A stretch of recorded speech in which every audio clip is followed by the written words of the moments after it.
Tonight, we revisit one case that entered the historical record in February of 1891 and has remained there, examined and unresolved, through every decade that followed. One young woman, one investigation, one file that closed without a conviction and without an answer. The case of Frances Coles begins in Whitechapel, London, in the winter of 1891. Whitechapel at that time was one of the most densely populated districts in the British Isles. A compressed grid of courts, tenements, common lodging houses, and railway arches situated in the East End of London, immediately north of the Thames and immediately east of the city of London proper. The population of the Whitechapel registration district stood at approximately 77,000 registered residents, a figure that substantially undercounted the transient population occupying the district's lodging houses on a nightly basis. The streets most immediately associated with this case, Thrall Street, Flower and Dean Street, and the covered passage at Swallow Gardens, were characteristic of the neighbourhood's geography. They were narrow, gas-lit at the main thoroughfares, unlit in the courts and passages, and subject in equal measure to the sounds of railway traffic above and to the movements of those without shelter below. Charles Booth's survey of the East End, conducted in the late 1880s and published from 1889 onward, had found that more than a third of the East End's population lived in conditions of extreme poverty. Whitechapel and Spitalfields appeared among the most severely deprived districts in that survey. By February of 1891, there were 233 registered common lodging houses within Whitechapel alone, providing approximately 8,500 beds per night at the price of 4p each.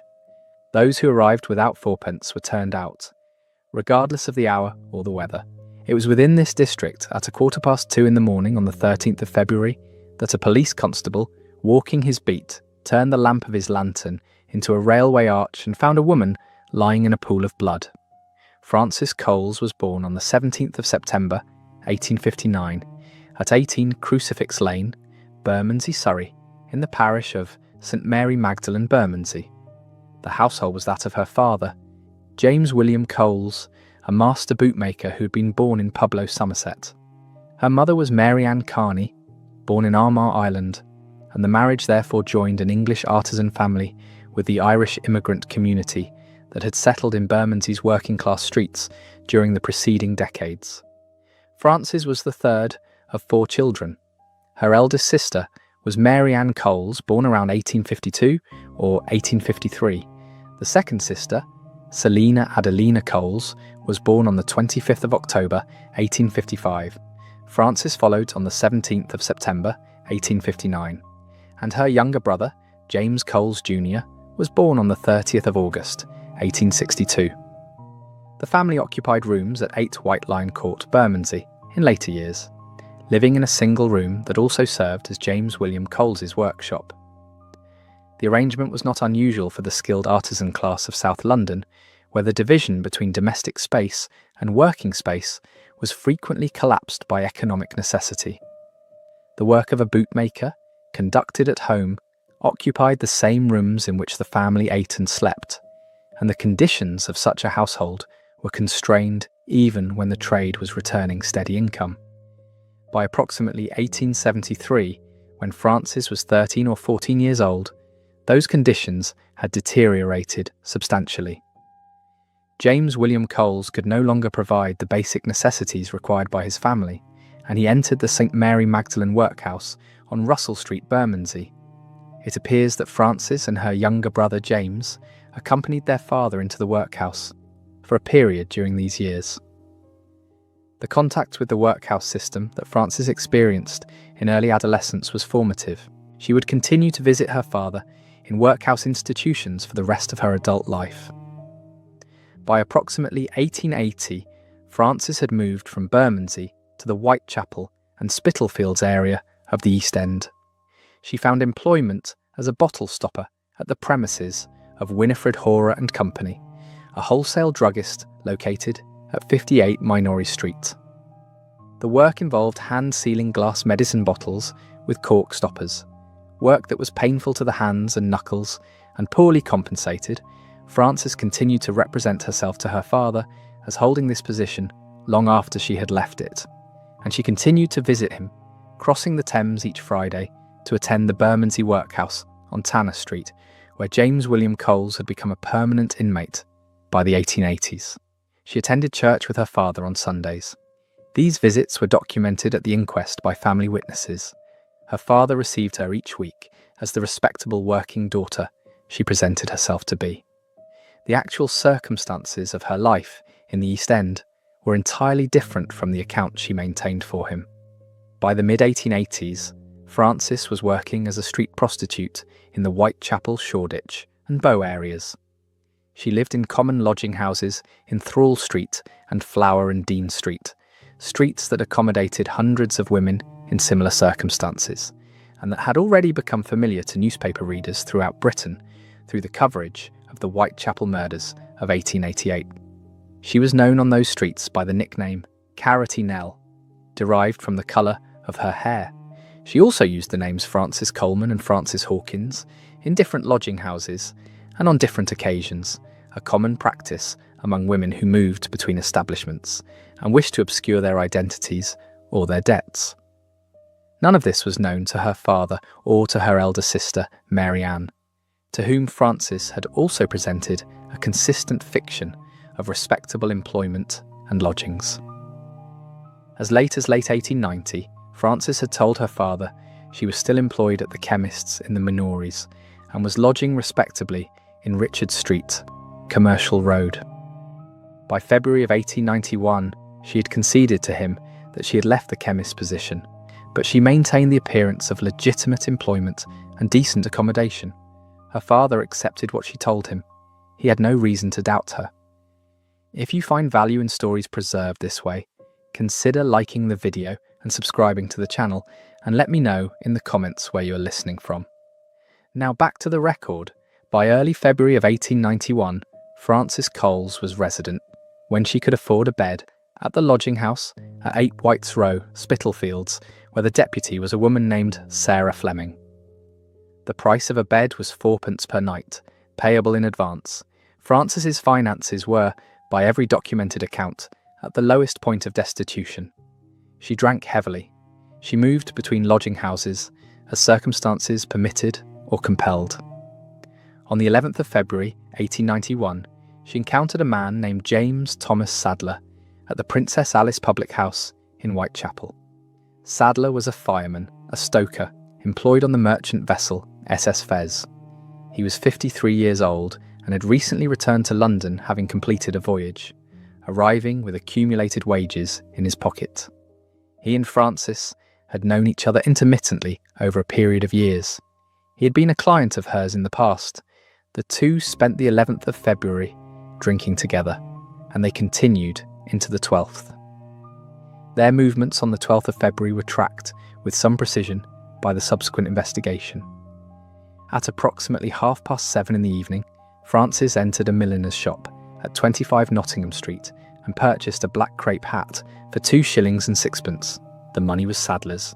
Later that evening, in Thrall Street, Sadler was set upon by a woman in a red shawl and 2 male accomplices who robbed him of his remaining money. Frances was present during the attack and did not intervene. An argument followed between her and Sadler. The couple separated in the aftermath of this incident. Frances returned to Spitalfields chambers, where she fell asleep on a bench in the kitchen. At approximately midnight, in the early hours of the 13th of February 1891, Frances Coles was turned out of her lodging house because she could not pay the price of a bed. She had nothing. She went out into the street. At approximately 1:45 in the morning, she was encountered on Commercial Street by a woman named Ellen Kalana, a fellow prostitute who knew Frances by sight and by name. A man was present at the time of this encounter. He wore a flat-peaked workman's cap, the style commonly known as a cheese cutter. He had approached Kalana first, and when she refused him, he struck her in the face, causing a black eye. He then turned his attention to Frances. Kalana warned Frances against going with him.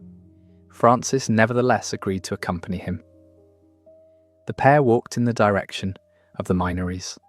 Ellen Kalana was the last person known to have seen Frances Coles alive.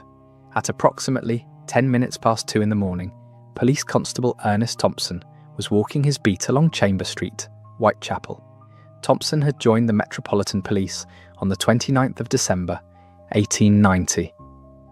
The night of the 12th to the 13th of February, 1891, was, by the documentary record, among the first occasions on which he had walked a solo beat.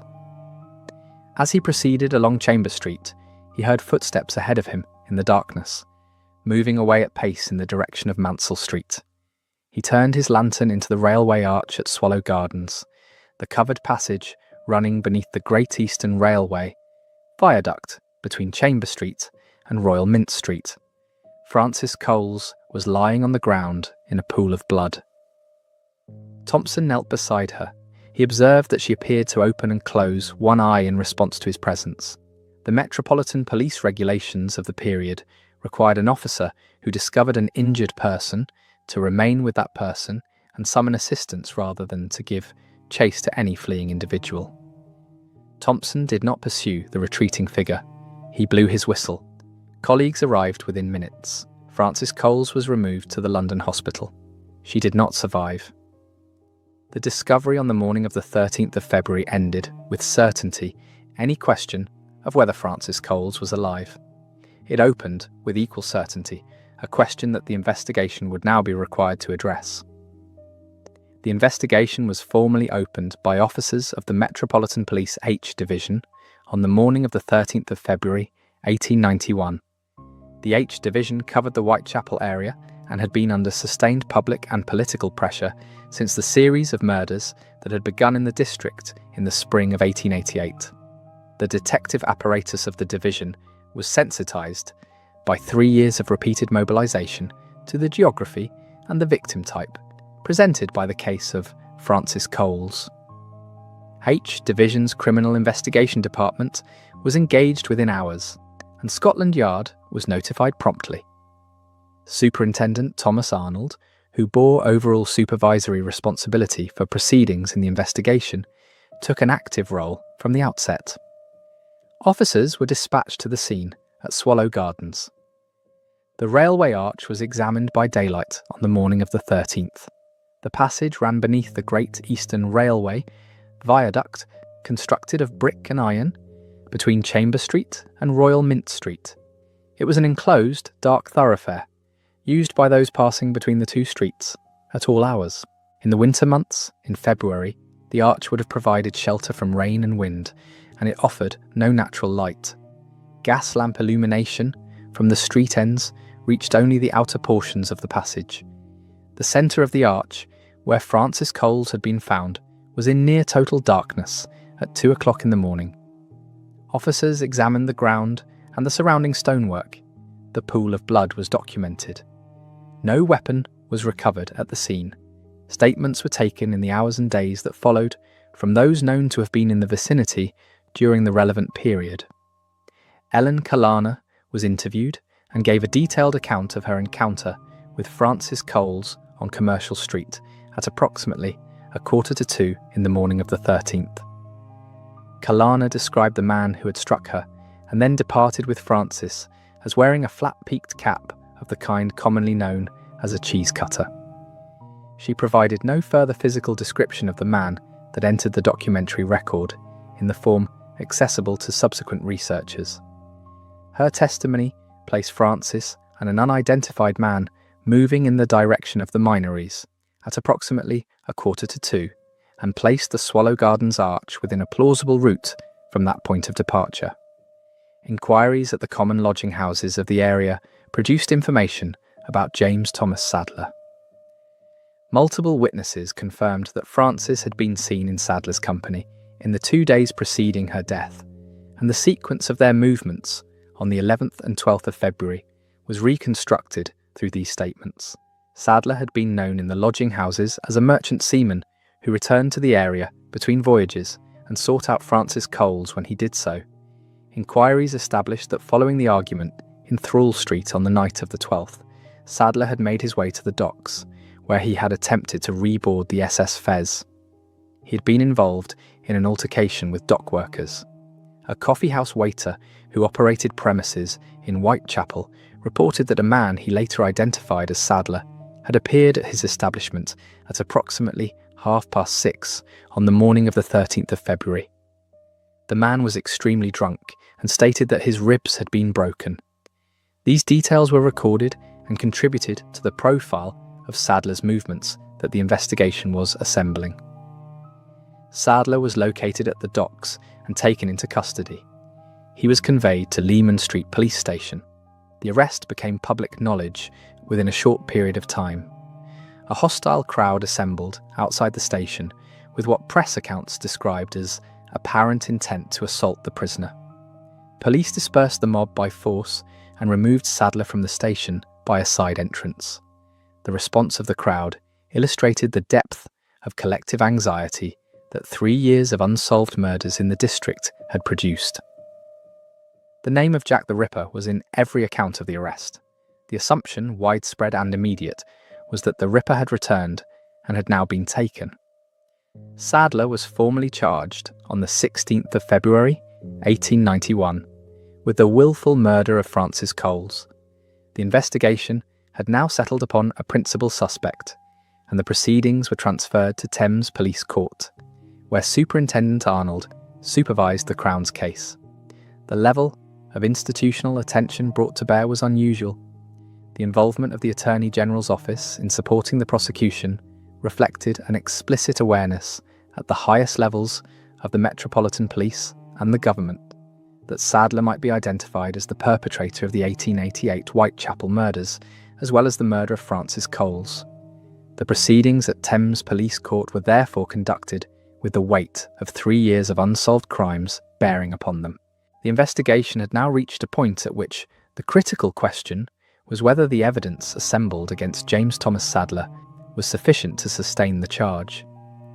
Officers continued to take statements and to examine Sadler's movements in the period immediately before and after the murder.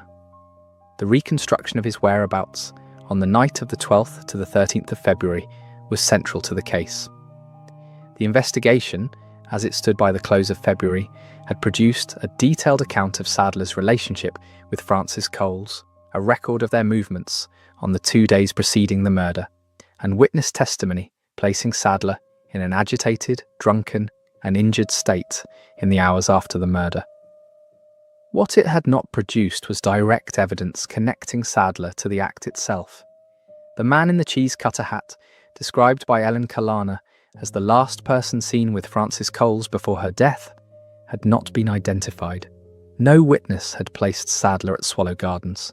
No weapon had been recovered. The investigation had advanced a hypothesis. It had not yet produced the evidence required to sustain it before a jury. A post-mortem examination was conducted at the London Hospital following the removal of Francis Coles from Swallow Gardens in the early hours of the 13th of February. The examining physician was Dr. George Baxter Phillips, Divisional Surgeon to H Division of the Metropolitan Police. Phillips had occupied this position throughout the period of the 1888 Whitechapel murders and had conducted post-mortem examinations on several of the victims associated with that series. His professional familiarity with the injuries in those earlier cases was therefore directly relevant to the comparison that both the press and the police were immediately drawing. The cause of death was determined to be hemorrhage from wounds to the throat. Phillips documented that the throat had been cut 3 times. The cuts were described as deep and decisive, consistent with the application of a sharp blade. Minor injuries to the back of the head were also documented, and Phillips's assessment was that these injuries were consistent with the victim having been thrown violently to the ground before the cutting occurred. The sequence was therefore one of violent physical force to bring the victim to the ground, followed by the application of the blade to the throat. Death followed rapidly from the resulting hemorrhage. Phillips noted the absence of abdominal mutilation. The absence was significant and was explicitly recorded. The injuries inflicted on several of the canonical 1888 victims had involved post-mortem abdominal wounds, of a kind that had drawn extensive press and medical attention at the time, and had prompted debate about whether the perpetrator possessed anatomical knowledge. No such injuries were present in the case of Francis Coles. Phillips further stated that the wounds to Francis Coles did not, in his professional judgment, connect to or bear the characteristics of the wounds inflicted in the 1888 murders. This conclusion was material. It did not foreclose the possibility of a connection, but it represented the considered professional view of the most qualified available witness that the two series were not the work of the same hand. The finding was entered into the official record and was reported in subsequent press coverage. These findings were the basis on which Dr. Phillips gave testimony at the subsequent inquest. The medical evidence, taken as a whole, presented a picture of a violent and purposeful act carried out rapidly in a confined space by a person using a sharp implement with no demonstrable medical knowledge and without the post-mortem characteristics associated with the 1888 series. The knife sold by Sadler to the seaman Duncan Campbell at approximately 10:30 on the morning of the 13th after the murder was examined and found to bear no staining. This was entered into the record as part of the evidentiary assessment of Sadler's guilt. An inquest was convened on Saturday, the 14th of February, 1891. Francis Coles had not been formally identified at the time the proceedings opened, and the presiding coroner referred to the deceased at that initial session as a woman unknown. The identification was established in the days that followed through the testimony of family members and acquaintances, and the subsequent sessions of the inquest proceeded with the subject's identity formally confirmed as Francis Coles. The proceedings were held before Wynne Edwin Baxter, coroner for the district. Baxter was among the most experienced and prominent coroners in London at that period. He had presided over several of the inquest proceedings connected to the 1888 Whitechapel murders, including those relating to Mary Ann Nichols, Annie Chapman, and Elizabeth Stride. His appointment to the Francis Coles inquest was therefore conspicuous, and the press noted it. The inquest ran across multiple sessions and concluded on Friday, the 27th of February, 1891. Testimony was taken under oath from a substantial list of witnesses. Police Constable Ernest Thompson described discovering the body, hearing the retreating footsteps ahead of him as he approached the arch, and observing what appeared to him to be a sign of life in the form of the opening and closing of one eye. He gave an account of his reasons for not pursuing the retreating figure, stating that the regulations of the Metropolitan Police required him to remain with the injured person and to summon assistance. The testimony of Ellen Kalana placed an unidentified man in a cheese cutter hat in the company of Francis Coles at approximately 1:45 in the morning, and established the direction in which the pair had walked. Sarah Fleming, the deputy of the lodging house at 8 Whites Row, Spitalfields, gave evidence relating to Francis's use of the establishment. Duncan Campbell, a seaman, testified that at approximately 10:30 on the morning of the 13th of February, after the murder had occurred, he had purchased a clasp knife with a metal handle from James Thomas Sadler. Campbell had examined the knife at the time of purchase and found no staining on the blade.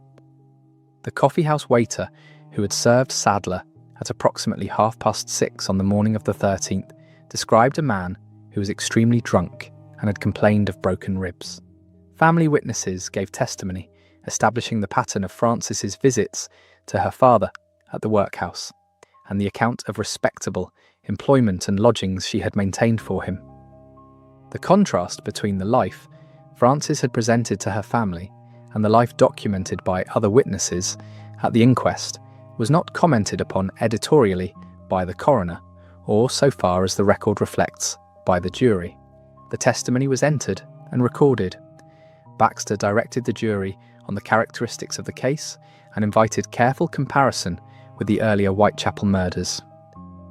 Dr. Phillips gave his medical testimony, including his professional opinion that the wounds to Francis Coles did not bear the characteristics of the 1888 murders.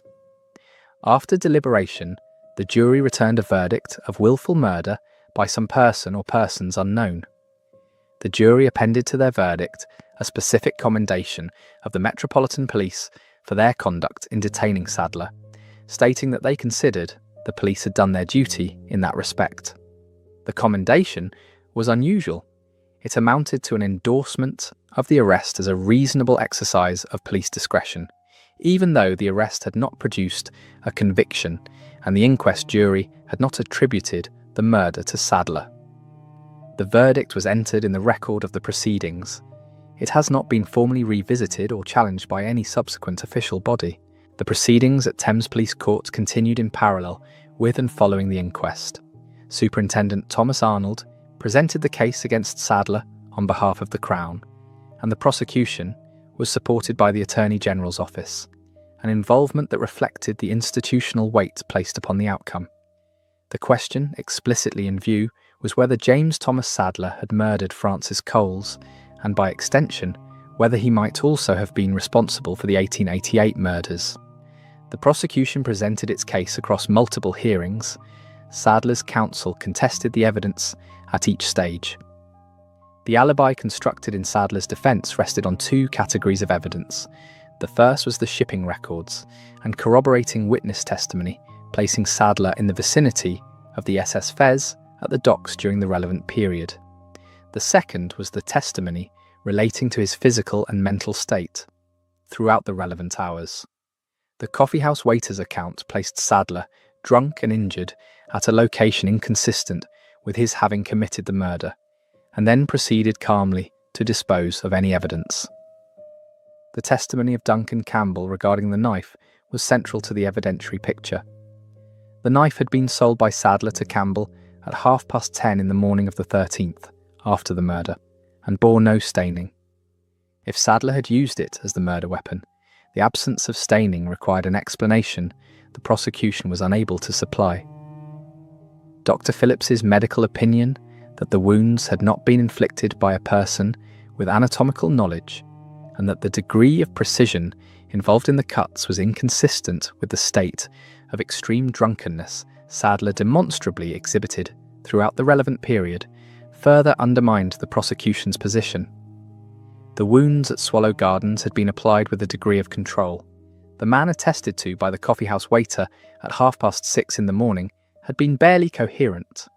On the 3rd of March 1891, Inspector Henry Moore and Superintendent Thomas Arnold presented a formal report to Scotland Yard's Criminal Investigation Department. The prosecution announced that no further evidence would be offered against James Thomas Sadler. The charge was not proceeded with. Sadler was discharged at Thames Police Court and walked free. The case against him had collapsed under the weight of a sustained alibi, and the medical evidence's refusal to support the prosecution's central hypothesis. No further individual was ever charged in connection with the murder of Francis Coles. The public response to Sadler's discharge was extensive. Several newspapers had, in the weeks since his arrest, named him publicly as Jack the Ripper. The press coverage had characterised him in terms that, once his discharge was entered, left those publications in an exposed legal position. Sadler pursued and received financial compensation from at least one newspaper that had published this characterisation. The specific publication was not identified with confidence in the sources consulted. The compensation claim represents one of the earliest documented instances in the Ripper coverage of legally compelled press accountability for the harm caused by premature identification of a suspect in a sensational criminal case. The crowd that had assembled outside Leman Street Police Station to attack Sadler at the time of his arrest had required police dispersal by force. That same crowd, or the sentiment it represented, had been produced by 3 years of accumulated terror in the East End following the 1888 murders. The Ripper anxiety had not diminished with the passage of time. The discovery of a woman with her throat cut in a Whitechapel railway arch at 2 a.m. had triggered, in that community, an immediate and reflexive assumption that a known pattern had resumed. The press had amplified that assumption. When the assumption proved incorrect, or at least unverifiable, the crowd had already done what crowds do when fear and a proximate target coincide. The funeral of Francis Coles took place in the days following her murder. When the date of the funeral was announced, newspaper reports of the time estimated that approximately 15,000 people assembled at the East London Cemetery in Grange Road, Plaistow, on what proved to be a postponed date, only to find the ceremony had been deferred. When the actual funeral took place, contemporary press accounts estimated the attendance at approximately 20,000 persons. The great majority of those present had not known Frances Coles. They had not known her name before the 14th of February. They attended because the weight of collective fear deposited on the East End by 3 years of unsolved murders had not found another outlet, and a funeral in Plaistow was what was available. Frances Coles was buried at the East London Cemetery. Her grave lies within a few yards of the grave of Elizabeth Stride, one of the women killed in 1888, and whose inquest had also been presided over by Wyn Edwin Baxter. The Metropolitan Police's Whitechapel murders file had been opened in the spring of 1888 and had accumulated entries across the years that followed. Frances Coles was entered as the final name on that file. Following Sadler's discharge on the 3rd of March 1891, the active investigation was effectively concluded. The file was, in time, closed.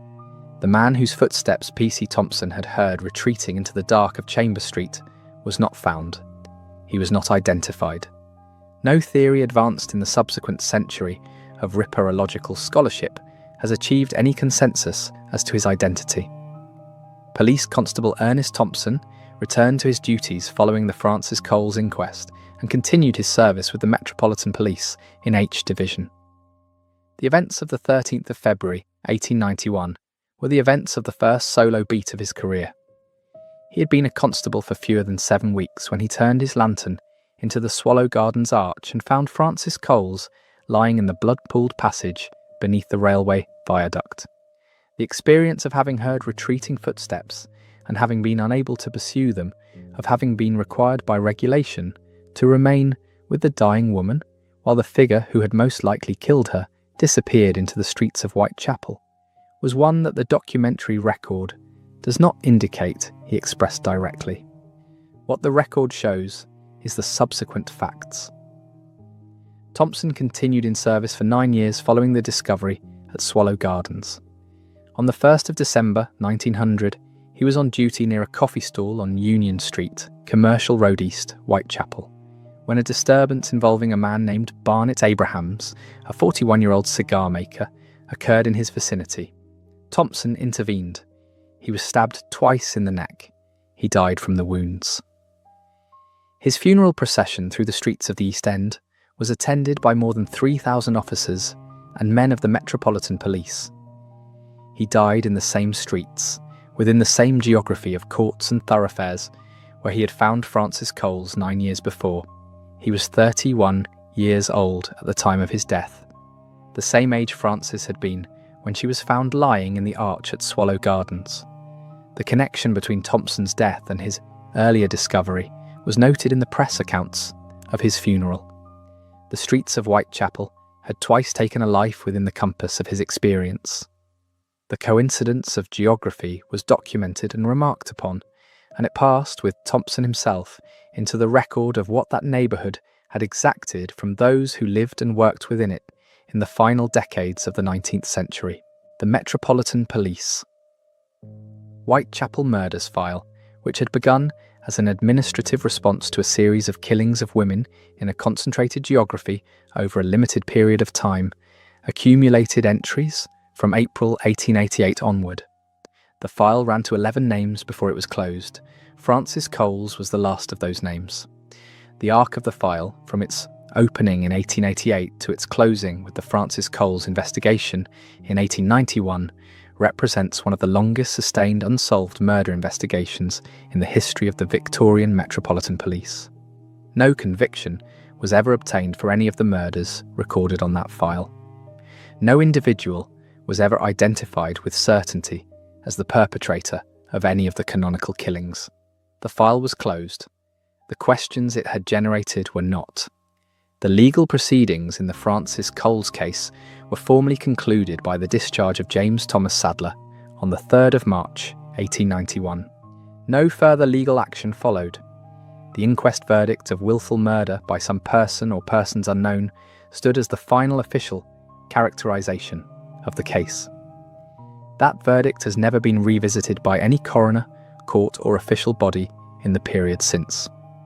The case file, including the signed statement of James Thomas Sadler, reference C62-1983, is held among the Metropolitan Police records at the National Archives. Inspector Henry Moore and Superintendent Thomas Arnold's Joint Criminal Investigation Department report of the 3rd of March, 1891, is part of the same collection. The inquest proceedings, reconstructed from press reports published in the period, are accessible through the archival resources maintained by researchers in the field. The original inquest transcript was not among the materials directly consulted in the preparation of this account.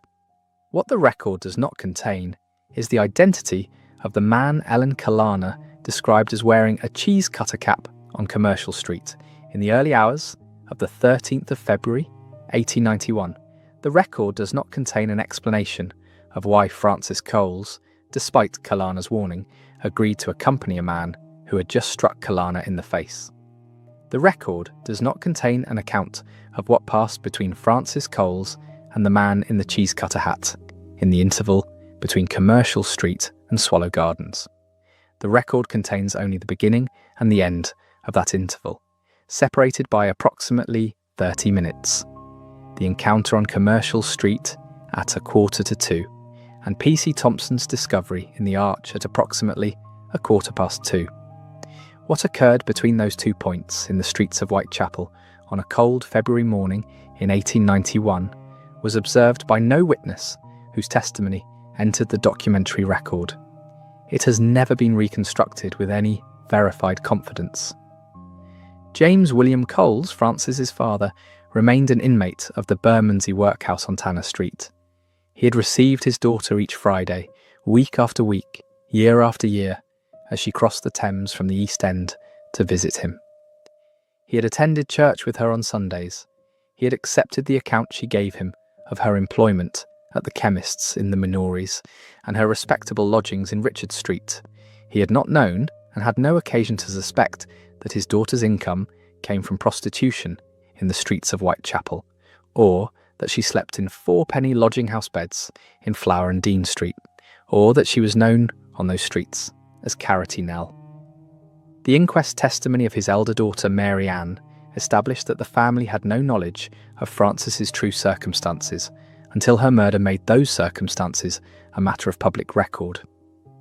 James William Coles' own testimony, if he gave any at the inquest, has not been fully reconstructed in the sources consulted. He was, by 1891, an elderly man confined to a workhouse who had outlived his daughter without having known the life she had actually lived. The domestic circumstances of Sadler in the years that followed his discharge were documented in subsequent legal proceedings that bore no connection to the Francis Coles case. In December of 1891, several months after his release from custody, Sadler was involved in an assault on his wife, Sarah. In May of 1892, he faced charges in connection with threats directed at her. The couple separated permanently in January of 1893, and Sadler subsequently resided at 108 Faraday Street, Camberwell. These facts are part of the record that follows Sadler beyond the Francis Coles proceedings. They bear on the character of the man who had been held for nearly 3 weeks on a murder charge and named as Jack the Ripper, but they do not resolve the question of whether that charge was well-founded or the identification accurate. The evidence, as assessed by the prosecution itself, was insufficient to proceed. Sadler was not the man in the cheese cutter hat, at least not on the basis of anything the investigation was able to establish. The case of Francis Coles attracted a dedicated book-length treatment in a work titled Return of the Ripper. The Murder of Francis Coles by Kevin Turton, which examined the investigation and the question of the Ripper connection in detail. The broader Whitechapel murders literature, which had grown substantially from the 1980s onward, incorporated the Francis Coles case into virtually every significant treatment of the Metropolitan Police file. Works including Philip Sugden's Complete History of Jack the Ripper and Paul Begg's Jack the Ripper. The facts gave the Coles case and the Sadler investigation considerable attention. The online scholarly resource known as Casebook. Jack the Ripper hosts original press transcripts and inquest material relating to the case and maintains the Francis Coles investigation as one of its documented entries. The ambiguity of Francis Coles' status within the Whitechapel Murders series, simultaneously the last officially acknowledged victim on the police file, and a case whose connection to the canonical 1888 series was disputed by the most qualified available medical witness, has sustained scholarly attention without producing resolution. She is known to all serious students of the Whitechapel murders. She is not widely known beyond that field. The grave of Francis Coles at the East London Cemetery, Grange Road, Plaistow, lies within a few yards of the grave of Elizabeth Stride, one of the women killed on the 30th of September, 1888, whose inquest had been presided over by Wyn Edwin Baxter, the same coroner who presided over the Francis Coles inquest 2.5 years later. The proximity of the two graves was noted in contemporary press accounts of the Francis Coles funeral and has been documented by subsequent researchers. The East London Cemetery also contains, in the vicinity of these graves, the burial site associated with the dismembered remains of an unidentified woman found in Pinchin Street in September of 1889, whose case was also entered on the Metropolitan Police Whitechapel Murders file. The cemetery in Plaistow therefore holds within a limited area of ground several of the names and one of the unidentified dead that the file accumulated between 1888 and 1891. The geographical compression of the file's victims in death mirrors the geographical compression of the district in which they had lived. Francis Coles was 31 years old at the time of her death. She had been born in Bermondsey in 1859, the daughter of a Somerset bootmaker and an Irish immigrant woman, and had grown up in the working-class streets of South London before moving to the East End in approximately 1880. She had worked at a chemist's, sealing bottles. She had lived in lodging houses in Flower and Dean Street and Thrall Street. She had crossed the Thames each Friday to visit her father in the workhouse and had attended church with him on Sundays. She had maintained for years a sustained and detailed account of respectable employment and decent lodgings, offered to a father who received it without question, and who died, so far as the record shows, without having learned otherwise. She was found in a railway arch at 2:15 in the morning of the 13th of February, 1891, by a constable on his first solo beat. She opened and closed one eye, or appeared to do so, and then she was gone. The case of Francis Coles closes the record examined here. No arrest was ever made. The investigation was formally closed. The case remains open. The record remains incomplete. The preceding sections of this account have traced the events of the 13th of February and the formal proceedings that followed them. What requires further examination is the texture of the life that preceded those events and the specific conditions that placed Francis Coles in Swallow Gardens on that morning. These conditions were not incidental to the case. They were the case in the sense that the documented facts of Francis Coles' death cannot be understood independently of the documented facts of her life, and those facts deserve to be set out at greater length than the procedural record of the investigation alone permits. The common lodging houses of Flower and Dean Street and Thrall Street, in which Francis Coles spent the later years of her life, were among the most documented institutions of late Victorian East End poverty. By 1891, there were 233 registered common lodging houses within the Whitechapel registration district, providing approximately 8,500 beds per night. The houses were subject to registration and periodic inspection by the Metropolitan Board of Works and its successor bodies, but the inspections were not frequent enough to materially alter conditions in the establishments, most patronised by those at the lowest levels of the district's economic order. A common lodging house bed was a space on a wooden shelf or a narrow iron cot in a room shared with between 8 and 30 other persons, separated from adjacent beds by no partition. The rooms were heated by a communal fire or stove. Washing facilities were communal. The kitchen, where those who had no money for food could sit in the warmth if the deputy permitted it, served also as the gathering space for those waiting to secure a bed or those who had been turned out for non-payment. At 4p per night, payable in advance, the common lodging house represented the lowest stratum of available accommodation short of the casual ward of the workhouse. Those who could not raise 4p slept in doorways, in the arches beneath the railway viaducts, or in the warmer months in the open spaces of the nearby parks. Frances Coles had been a resident of these streets for approximately a decade by 1891. She was known to the deputies of the principal lodging houses in the area and was known by her street nickname to the community of women who lived and worked in the same conditions. The Flower and Dean Street district, sometimes referred to in the press and in social survey literature as the Wicked Quarter Mile, housed a dense concentration of these women and the men who formed their client base.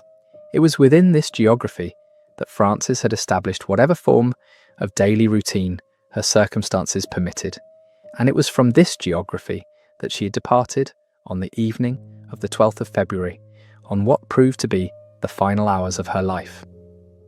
The encounter with James Thomas Sadler on the 11th of February at the Princess Alice Public House in Whitechapel was not their first. Sadler and Frances had known each other in the transactional and intermittent fashion that characterised the relationship between merchant seamen and street prostitutes in the East End, for a period of years before February 1891. Sadler returned to London between voyages, sought out familiar establishments and familiar faces, spent the wages he had accumulated at sea, and eventually shipped out again. The relationship with Frances was of this type.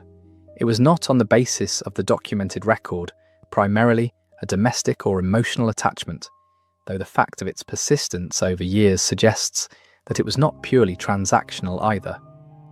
Sadler had sought Frances out specifically on his return from the voyage of the SS Fez. He had money. He spent it on drink, on the hat from the milliners at 25 Nottingham Street, and on the sequence of public houses through which the two moved across the 11th and 12th of February. The milliner's purchase requires a moment of attention. At approximately 7:30 in the evening of the 12th of February, 1891, Frances Coles entered a shop at 25 Nottingham Street and purchased a black crepe hat for 2s and 6p, paid with money Sadler had given her. 2s and 6p represented more than half the weekly earnings of a casual labourer working irregular days in the docks or the market trades. It represented several nights' lodging at the common lodging house rate. Frances spent it on a hat. This detail was documented by the shopkeeper, who testified at the inquest, and it is part of the permanent record of the case. The hat was found at the scene of the murder. It was identified as the one purchased that evening. The robbery of Sadler in Thrall Street later that same evening altered the trajectory of what followed. A woman in a red shawl and 2 male accomplices set upon Sadler and took his remaining money. Frances was present. She did not intervene. The argument that followed between Frances and Sadler was the proximate cause of their separation, and the separation was the proximate cause of Frances being alone and without funds at midnight when she was turned out of her lodging house. The chain of causation that placed her in Swallow Gardens at 2 in the morning of the 13th of February begins with a robbery in Thrall Street, proceeds through an argument, runs through the cold streets of Whitechapel to a kitchen bench where she slept briefly, and ends at midnight when she was turned onto the street because she had nothing to pay for a bed. The 4p she did not have is, in the narrowest material sense, the gap through which the events of the 13th of February entered. The investigation's efforts to trace the movements of Frances Coles in the hour and a half between her departure from the lodging house at midnight and her encounter with Ellen Kalana on Commercial Street at 1:45 produced limited additional testimony. The streets of Whitechapel in the early hours of a February morning were not empty, but they were not well observed. The gas lamps illuminated the main thoroughfares inadequately, and the side courts not at all. Those who were abroad at that hour were largely those who had reason to avoid attention, and the culture of the common lodging house districts was not one in which bystanders readily presented themselves to police inquiries. The gap in the documentary record between midnight and 1:45 on the morning of the 13th is therefore a gap that the investigation was unable to fill with verified witness testimony. What is documented is the encounter on Commercial Street. Ellen Kalana's testimony at the inquest established the sequence clearly enough. The man in the cheese cutter hat had approached Kalana first. Kalana had refused him. He had struck her in the face, hard enough to produce a black eye. He had then turned to Francis. Kalana had warned Francis. Francis had gone with him anyway. The direction of their departure was noted, toward the Minories, which is to say towards Swallow Gardens, and the railway arch beneath the Great Eastern Railway Viaduct. The walk from the Commercial Street encounter to Swallow Gardens, through the streets of Whitechapel, in the early morning hours of the 13th, took approximately 20 minutes at an ordinary pace. P.C. Thompson arrived at the arch at approximately 2:15. The attack, therefore, if it occurred at the arch itself, and not at some point along the route, had been carried out within a window of no more than 20 to 30 minutes from the last confirmed sighting of Francis Coles alive. The specific character of Swallow Gardens as a location requires consideration. The arch ran beneath the Great Eastern Railway's viaduct, a structure of brick and iron that carried the railway lines of the Great Eastern above the street level of Whitechapel. The passage between Chamber Street and Royal Mint Street beneath this viaduct was known as Swallow Gardens. It was a thoroughfare, not a cul-de-sac. Persons passed through it at all hours, using it as a connecting route between the streets at either end. At 2 a.m. in February, the centre of the arch would have been in near complete darkness. The railway above would have been silent at that hour, or nearly so. The overnight goods traffic was lighter than the daytime passenger traffic. The sounds in the arch at 2 a.m. would have been footsteps on stone, the distant sounds of the streets at either end, and whatever sounds the arch itself produced in wind or rain. The brick walls of the viaduct would have absorbed or muffled sounds originating within the passage, and the curvature of the arch would have made it difficult to assess the distance or direction of sounds from outside it. P.C. Thompson, walking his beat on Chamber Street, heard footsteps retreating ahead of him before he entered the arch. He did not hear the attack. No one heard the attack. The arch had provided what a railway arch in February of 1891 could provide to a man with a blade and a purpose: enclosed space, darkness, and acoustic concealment. Thompson's regulation-bound decision to remain with the injured woman rather than pursue the retreating footsteps has been examined in the ripperological literature and in accounts of the case as one of the defining contingencies of the investigation. The argument that he should have given chase, or that the regulation requiring him to stay was poorly designed for circumstances of this kind, is one that the jury gently acknowledged by commending the police for their conduct, while simultaneously noting that a killer had walked away. The regulation existed for sound reasons. An injured person left alone on the street in the early hours of a February morning in Whitechapel was not likely to survive the wait for assistance if the first officer on the scene departed. The regulation did not contemplate the specific situation in which the distance between the injured person and the retreating killer was a matter of seconds. Thompson did what the regulation required him to do. The regulation had not been written with this situation in mind. The subsequent conduct of the investigation reflected the institutional pressure under which the Metropolitan Police and its H Division had operated since 1888. The Whitechapel murders had not been solved. 3 years of investigation involving some of the most experienced detectives in the Metropolitan Police had produced no conviction and no definitive identification of a perpetrator. When Francis Coles was found in Swallow Gardens on the morning of the 13th of February, the institutional response was correspondingly intensive. Superintendent Arnold's direct involvement, the engagement of the Attorney General's office in support of the prosecution of Sadler, and the formal report prepared jointly by Inspector Moore and Superintendent Arnold on the 3rd of March were all markers of an investigation conducted at a level of seriousness commensurate with the weight the case carried. The possibility that Sadler might be identified as the perpetrator of the 1888 murders, as well as the murder of Francis Coles, was present throughout.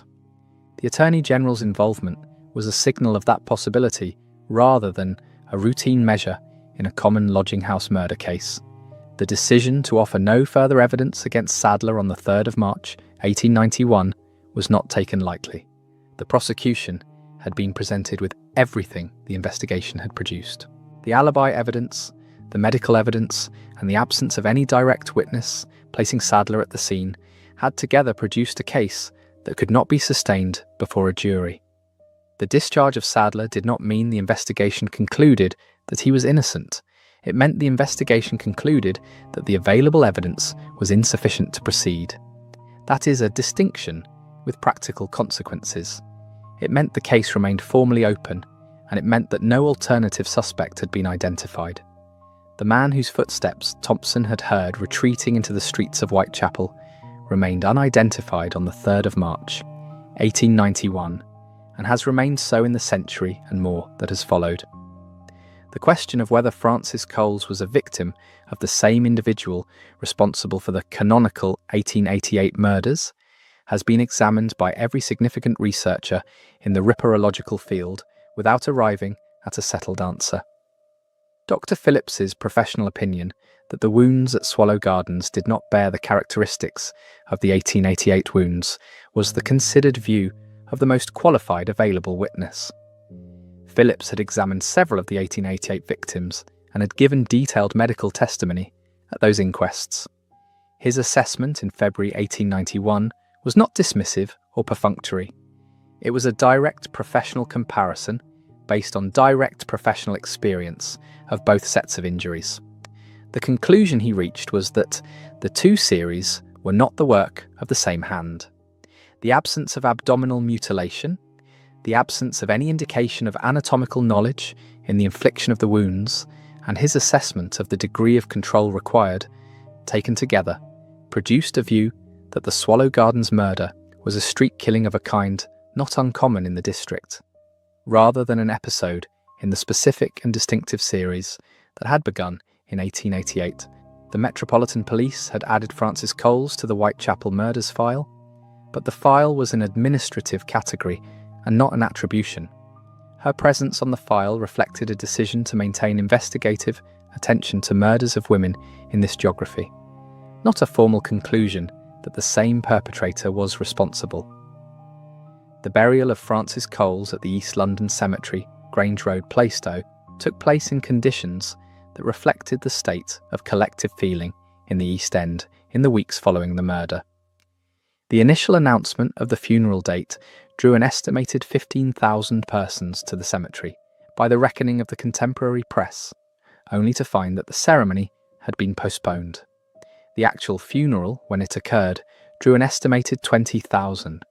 These figures are drawn from contemporary newspaper accounts and carry the uncertainties inherent in crowd estimates made by journalists under conditions of press competition and public excitement. They are likely to have been inflated to some degree by the conventions of sensational reporting. But even if the true attendance was a fraction of the reported figure, the gathering represented an extraordinary public response to the death of a woman most of those present had not known. They came because of what her death represented in the context of 3 years of accumulated fear, and because the Whitechapel murders had produced in the East End a collective psychological residue that had not dissipated and had not found an adequate outlet. A funeral in Plaistow was what was available, and they came to it.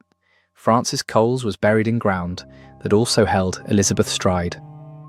The proximity of the two graves had been noted by the time of the funeral and was recorded in the press accounts of the burial. The East London Cemetery had, in the years of the Whitechapel murders, received more than its share of the victims associated with the file. The cemetery at Plaistow, a large Victorian burial ground serving the working-class parishes of the East End, had no particular connection to the Whitechapel murders before 1888. By 1891, it held within a limited area of its grounds the graves of several of the women on that file. That fact was not the consequence of any deliberate decision, but of the geographical and social circumstances that had defined those women's lives. They were buried where they had lived, in the cemeteries serving the parishes in which they had died, and those cemeteries were adjacent to each other, because those parishes were adjacent to each other. The case of Frances Coles closes the record examined here. No arrest was ever made. The investigation was formally closed. The case remains open. The record remains incomplete. Alors,